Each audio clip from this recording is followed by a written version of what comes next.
Shalom V'Racha. I would like to wish you happy after Pesach. Of course, this Pesach was a little bit special for me.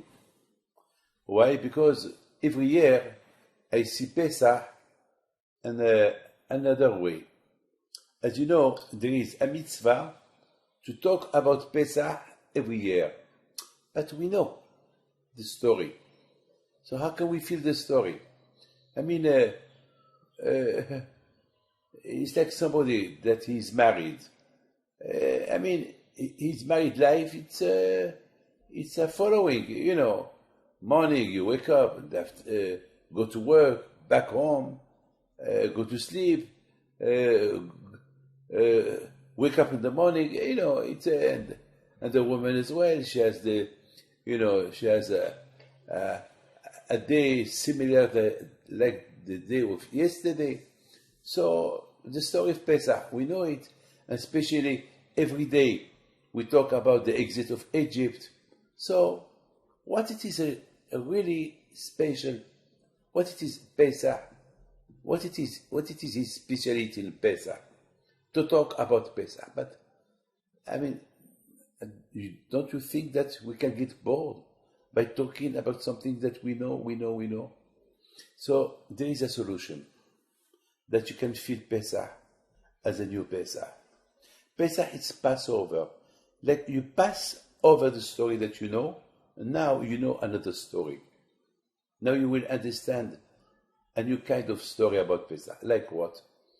Like when you ask questions. On Pesach, we're not allowed to ask questions about Hashem. But we can ask questions about why we do this, why we do that, why we've been for 400 years in Egypt, why this. How we start the Seder? We start the Seder with very, very easy questions. What is the difference this night like other nights? Other nights we eat chametz and matzah, and tonight we eat only matzah and not chametz. I will not say chas v'chayila, a stupid question, but it's a question that for babies. I'm a 73-year-old. I mean, you know what it is, the halacha? The halacha is, if I have nobody to talk to, so I have to talk to myself. If I don't have children, I don't have a wife to ask her questions, let's say I am alone in the hotel for Pesach. So I will have to ask questions to myself. I have to ask to myself, what is the difference this night than the other night? So you see, questions, you have to understand. By asking questions, you get answers. This is what gives you emunah. Because I know the story about Pesach, but you have to know that if the Torah said, the Torah, there is a mitzvah in the Torah that you have to talk to your children. You have to tell them the story. The Higgadah, that's why we named the Haggadah, from the word talk. And you have to say, you have to talk. Pesach. Pesach is pe, the mouth, sah, the mouth who talk. That means on Pesach you talk, you ask questions. Only through questions you can get something new about Pesach. Like we say, חייב אדם להראות את עצמו כאילו הוא יצא מצרים. You must feel like every Jew must feel it's like if he was out from Egypt. How can I feel it? I've never been to Egypt to feel that I was in Egypt and I saw my freedom from Egypt. I've never been there. But through questions, you will understand something. So now, my friend, if the Torah said you must feel as you've been in Egypt and you got your freedom from Egypt, if the Torah said so you have to believe. The Gaon Vilna said it's an obligation from the Torah to feel it. How can I feel it? The answer is only through questions. Because when you hear the story, you show some understanding that you show your interest in the story. So you are in the story. You feel the story. So when you feel the story, so you feel like you were there. I tell you something, my friend, always, when I talk about my grandfather, stories about my grandfather, I like to feel them. I like to feel them. And I like to imagine them. And I like to ask questions about the story. Why my grandfather did that? Why he did that? Let's say there is a question that somebody asked me this week. Why we have to hide the apikoman? You know, the apikoman for the children, we hide it, so we have to look for it.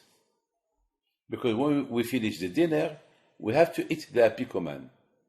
The apikoman to remember the Beit HaMikdash, to remember the sacrifice of Pesach. You know, there is a lot of things that we said, like Rabbi Gamaliel said, that if you don't say with your word, Pesach, Matzah, Omaror, so like if you did not do Pesach.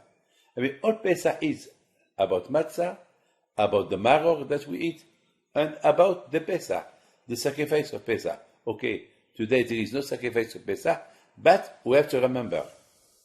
So all this, we have to ask questions. Why? Why, if we don't say Matzah, if we don't say this is the Pesach, if we don't say this is the Maror, we are not quite of the mitzvah of doing Pesach. Why? And why we have to hide the apikoman? All this so that the children can ask questions. Hey, Papa, what about if we don't find the apikoman? What's going to happen? And why we hide the apikoman? So only we create questions. And the children, this is the only way how they can grow. They can grow with a lot of questions and answers that they heard. And this is the way how they build their emunah on HaKadosh Baruch Hu. Hashem said, all the Jewish emunah, it's based how we prepare Pesach, how we do Pesach, and how we translate the story of Pesach to children.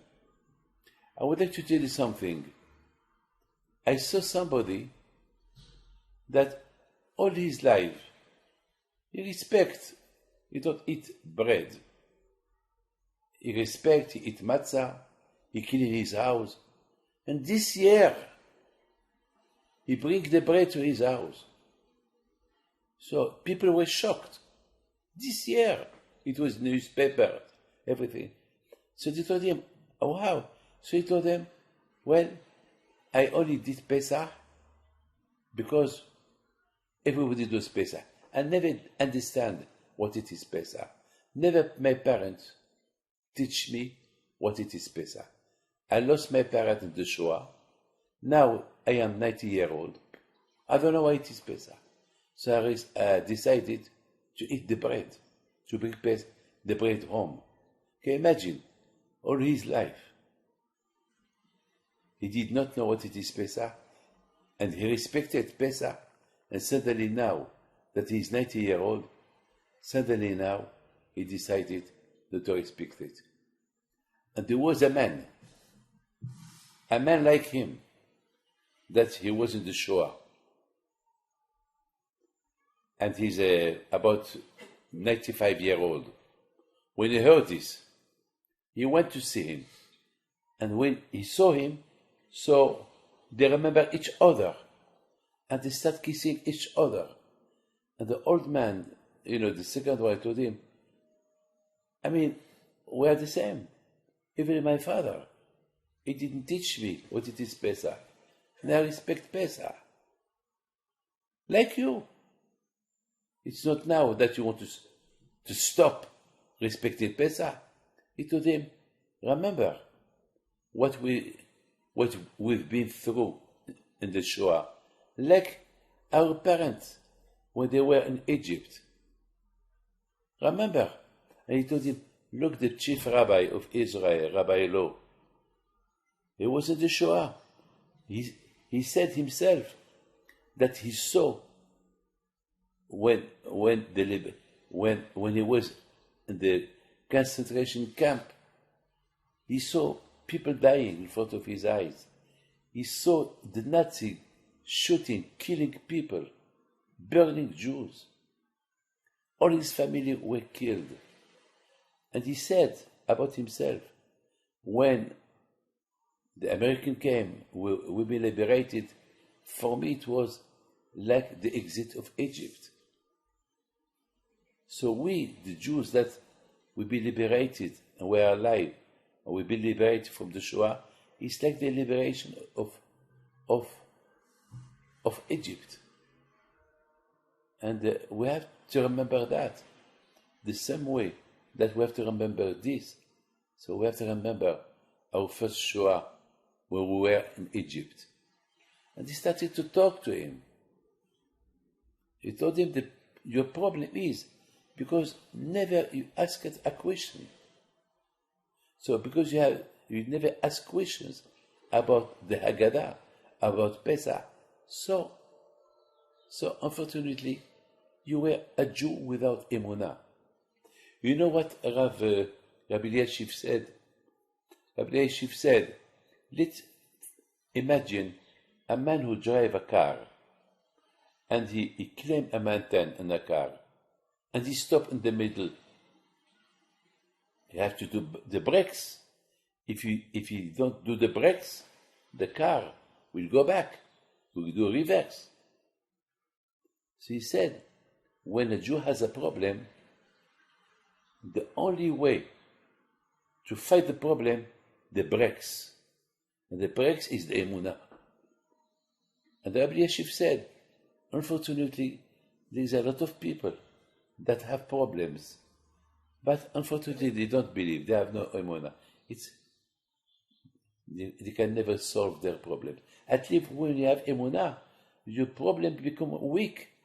At least I saw a lot of people that only through emunah, that they had on Hashem, they survive their problems. A man that has no emunah, he cannot survive the problem. It's the depression.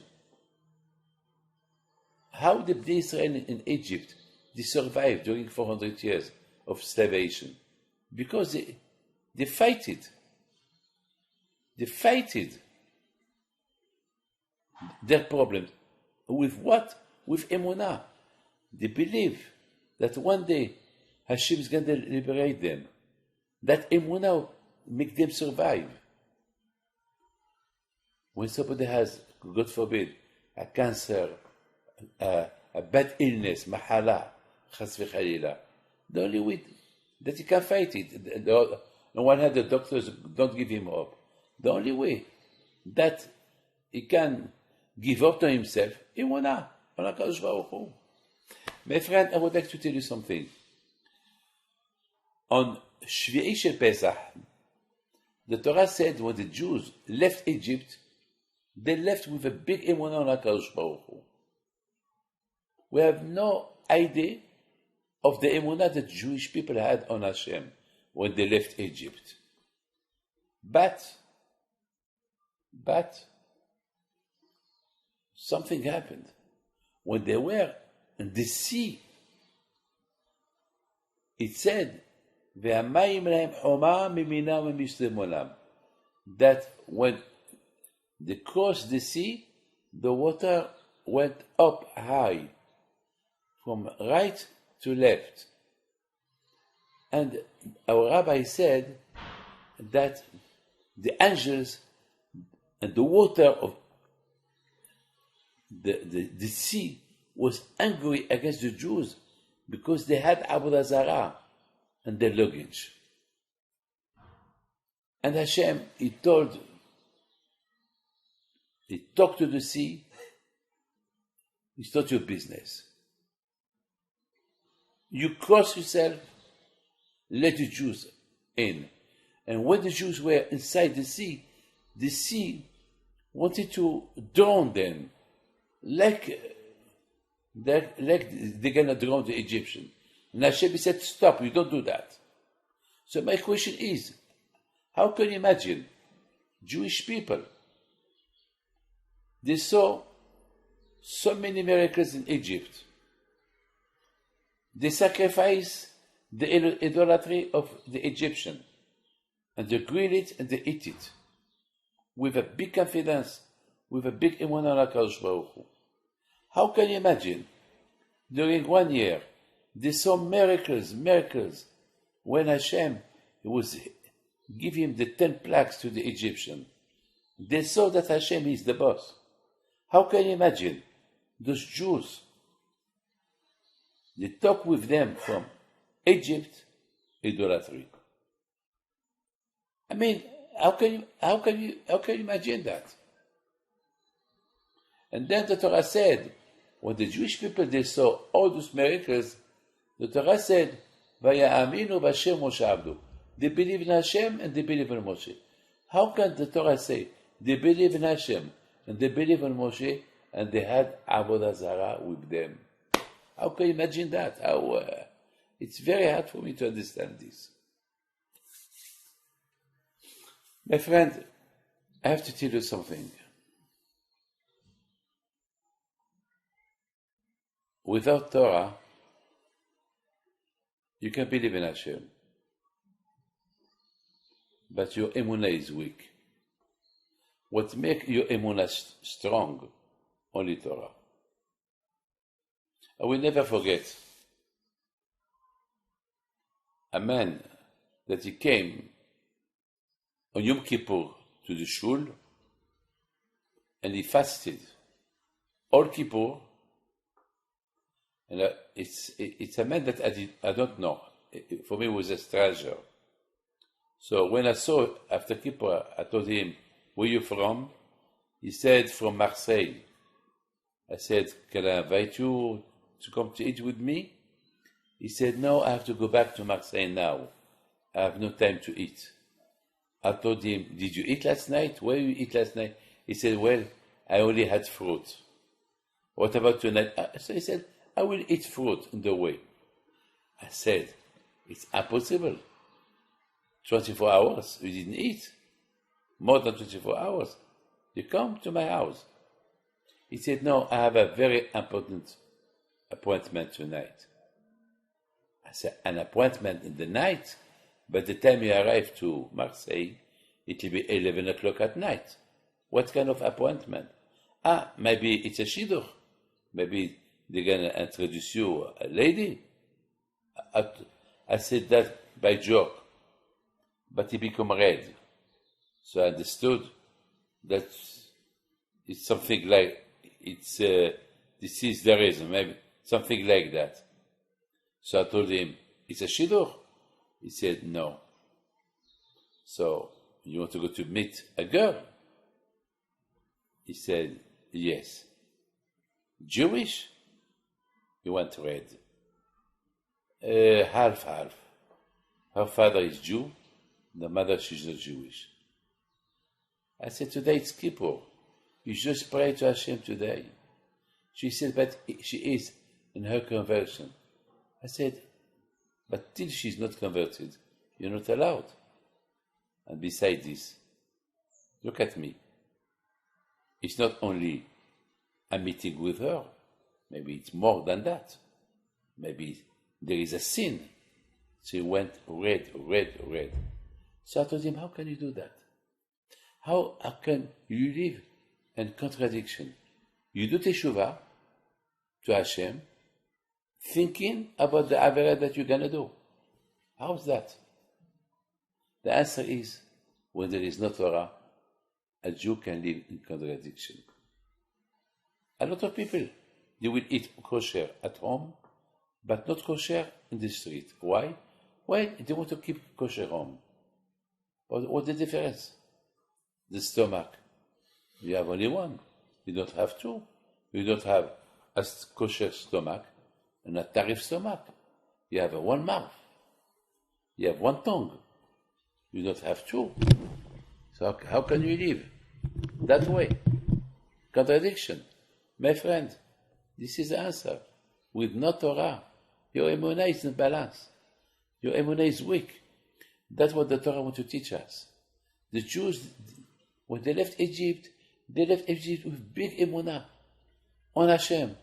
But in their mind, so Avodah Zarah, even though that Hashem, he doesn't like Avodah Zarah, even though that Hashem, when the Jews left Egypt, Hashem, he destroyed all the Avodah Zarah in Egypt, but for them, well, maybe this kind of Avodah Zarah, maybe it's not Avodah Zarah. You understand? It's unbelievable. And the Torah said, and the Jews, they believe in Hashem and they believe in Moshe. How? Well, just now they believe in Moshe. Just now. How can they believe in Moshe and they have Avodah Zarah? Well, they said to themselves, there is no contradiction. We believe in a man who did a lot of these miracles, but as well, it's nothing idolatry. But my friend, I would like to ask you one question. What it is idolatry? What it is idolatry? Idolatry, it's not idolatry as you know. Idolatry, it could be football. That you love football more than Hashem. You will do more sacrifice for football, more sacrifice to make money. You give priority to a lot of things, but Hashem, you put him in second. This is idolatry. You know that Hashem is jealous. Hashem ish milhama. Hashem is a man of fight. He's a jealous man. He's God. He's very jealous. He cannot understand how you love other things more than him. Why do you know that all what you have belongs to him? All what you have is Hashem will give it to you. And how you love other things than him. So Avodah Zarah, it's not only idolatry. Avodah Zarah could be football, tennis, cricket, basketball. It could be games, casino. It could be all your mind. It could be television, iPhone, playing games. Could be Avodah Zarah, that you love that. You are more excited for this more than being excited for Hashem. I remember somebody told me when his team they did a goal in a football game, big football game. I think it was Brazil against Argentina. I think it was a goal. I don't know who shot the goal. He said he was so excited. He was crying from happiness. He was crying. And he gave a donation to tzedakah. And he said, Hashem, if we shot a goal, I give a few $1,000 to tzedakah, to Rabbi David. And then he came, he said, Rabbi, I'm going to send you a big check because we won. I told him, you won? Yes, my team won. So I told him, but you, what did you win? Well, I win. It's like I was in the game. I told him, you're going to have a problem. He looked at me, what a problem? Because Hashem maybe one day will ask you, did you love me like you love the football? Have you been excited one day doing a mitzvah like the goal that you be praying, you give a donation so that your team shoot a goal? He looked at me with no answer. So this is Avodah Zarah. You understand? So, my friend, we can love Hashem a lot, but if there is no Torah, the love to Hashem, it can be weak. So we have to study a little bit Torah. We have to go to synagogue. We have to give good Jewish education to our children. When we talk about the exit of Egypt, it's Torah. Yes, my friend. If you talk stories about tzaddikim, it's Torah. Yes.